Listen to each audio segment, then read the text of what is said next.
Vous avez atterri sur cette vidéo, ça veut dire que vous êtes un grand fan d'Apple et que vous avez envie d'en savoir plus sur le futur iPhone. La nouvelle version du smartphone phare d'Apple devrait avoir pas mal de nouveautés, surtout esthétiques, et ça risque vraiment de vous plaire. Bien entendu, encore une fois, ce sont des rumeurs, donc à prendre avec des pincettes, mais là on est plutôt quand même sur des rumeurs assez fiables.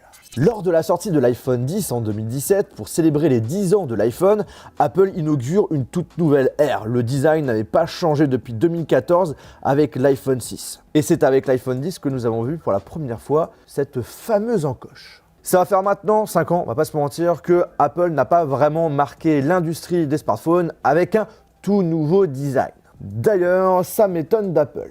Si on compare tous les modèles de 2017, on retrouve la même technologie de sécurité faciale, Face ID, le même type de caméra frontale et surtout le même type d'encoche. Même si c'est vrai que l'année dernière, elle a été réduite. Mais on va pas se mentir, entre vous et moi, c'est pas ce qu'on attend. On aimerait limite qu'elle disparaisse. La seule chose qui ait pu réellement changer, c'est le form factor introduit l'année dernière avec l'iPhone 13, mais qui à mon goût est plus une transition par rapport à l'iPhone de cette année qui sera cette fois-ci abouti. Alors cette année, vers septembre, on aurait le droit à 4 nouveaux modèles, comme l'année dernière. Cependant, adieu la version mini qui a justement pas du tout cartonné. Au contraire, les gens veulent absolument des grands smartphones. Apple a tenté, j'avoue que c'était quand même un bon choix de leur part de le faire, mais finalement, les clients ne sont pas vraiment tentés par un téléphone de petite taille. On aurait une version Max qui le remplacerait. Donc on aurait un iPhone 14, un iPhone 14 Max, même design, sauf que le Max serait plus grand. Ensuite, on aura le droit à la gamme Pro, iPhone 14 Pro, iPhone 14 Pro Max. On va ici plus s'intéresser à la version Pro qui aura un changement assez radical. Comme vous pouvez le voir, on retrouve le format carré introduit avec l'iPhone 12 qui est franchement très classe, qui permet de se différencier de la concurrence et qui nous rappelle le contour de l'iPhone 4. Sur la tranche gauche, on retrouve les boutons volume qui changent également de design. Si on se fie aux rumeurs, on aurait un alliage en titane sur la gamme Pro qui serait beaucoup plus solide, beaucoup plus qualitatif qu'avant. On pourrait se poser la question, mais que ferait Apple de son fameux acier chirurgical qui, je vous rappelle, était présent sur la gamme 12 Pro, qui était beaucoup plus qualitatif que de l'acier inoxydable. On le conserverait, mais cette fois-ci pour de l'entrée de gamme.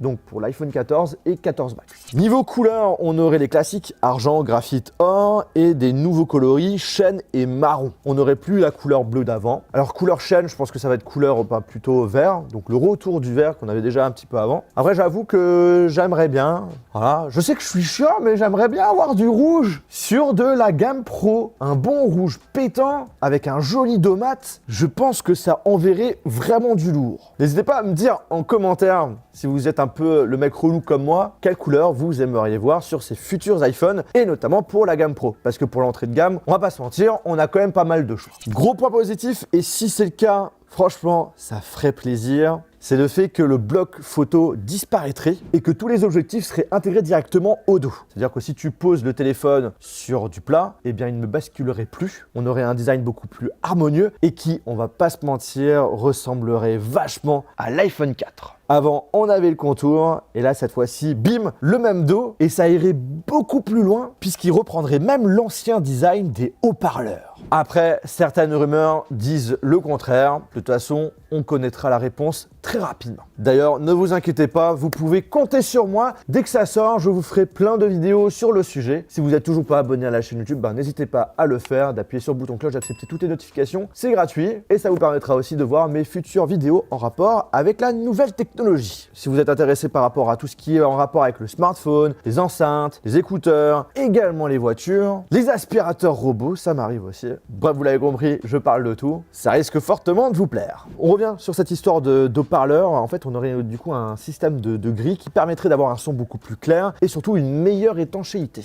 On aurait le droit à un nouveau module photo.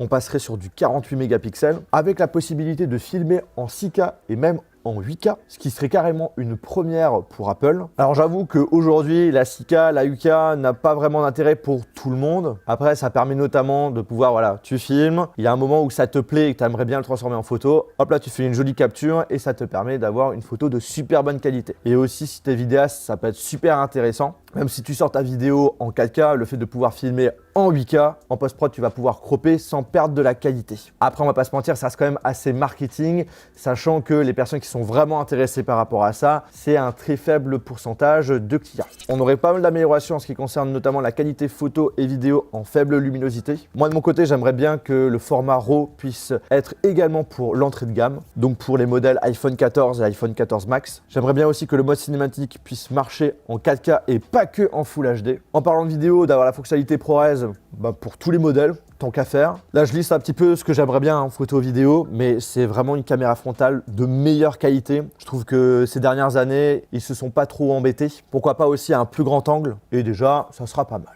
Afin d'améliorer la 5G, Apple ferait une collaboration avec Qualcomm et on aurait le meilleur téléphone, notamment pour de la 5G. En ce qui concerne l'écran, on aurait quelque chose de très similaire par rapport à avant. Même techno, même fréquence, 120 Hz, mais avec une toute nouvelle encoche. On revient sur cette fameuse histoire d'encoche qui serait en format de i cette fois-ci. I pour iPhone. Avoue que tu ne l'avais pas. Le point qui serait tout simplement la caméra frontale et le trait, tout simplement toute la techno Face ID. Sachant que le haut-parleur maintenant est situé tout en haut de l'écran, moi ça me choque pas et je trouve que ça serait une super bonne idée. C'est vrai qu'on avait des rumeurs qui disaient hop là, Face ID ça disparaît, même carrément la caméra frontale, tout serait directement sous l'écran. Mais vu ce qui se passe chez d'autres constructeurs, la qualité n'est pas forcément au rendez-vous. Donc je pense que c'est encore trop tôt. De mon côté, je trouve ça pas vraiment bizarre et ça permettrait de pouvoir un peu plus profiter de l'écran. Je sais pas ce que vous en pensez, n'hésitez pas à donner votre avis en commentaire. En ce qui concerne le prix, à chaque fois, les rumeurs disent prix à la baisse. Bon, j'y crois pas trop. Je pense même que pour la gamme Pro, on serait sur un prix un petit peu plus élevé. N'oubliez pas qu'on aurait le 14 Max qui va s'ajouter en plus. Moi, je vois bien un truc du style, un prix de plus de 100 € par rapport à aujourd'hui pour la gamme Pro. Et le fait que le stockage 128 Go, on lui dit enfin bye bye. Dans la logique, on commencerait à 256 Go. Aussi, ce qui serait cool, ça c'est surtout pour faire plaisir à Théo, c'est en ce qui concerne les solutions de stockage iCloud. Aujourd'hui, on a que le choix entre 50 Go, 200 Go et 2 Tera. Ça serait bien d'avoir un petit peu plus de choix, comme par exemple du 500 Go et du 1 Tera. On parlait aussi beaucoup ces dernières années sur le fait qu'on aurait la disparition du port Lightning. J'avoue que moi j'aimerais bien, parce que du coup ça veut dire qu'on est entièrement que sur du sans fil, avec la recharge sans fil MagSafe, que j'aimerais bien un petit peu plus puissante. Mais à ce qui paraît, c'est encore un petit peu trop tôt, et donc du coup on le conserverait encore. Bref, je vous ai listé toutes les rumeurs les plus fiables de ces futurs iPhones. J'espère que la vidéo vous a plu, si c'est le cas, n'hésitez pas à mettre un joli pouce en l'air. Et s'il y a des choses que vous aimeriez voir sur le futur iPhone, encore une fois, lâchez tout en commentaire. Sur ce, n'hésitez pas à appuyer sur la petite icône ici qui s'affiche dès maintenant pour vous abonner si c'est toujours pas fait et de cliquer sur une de mes dernières vidéos. Sur ce, à la prochaine.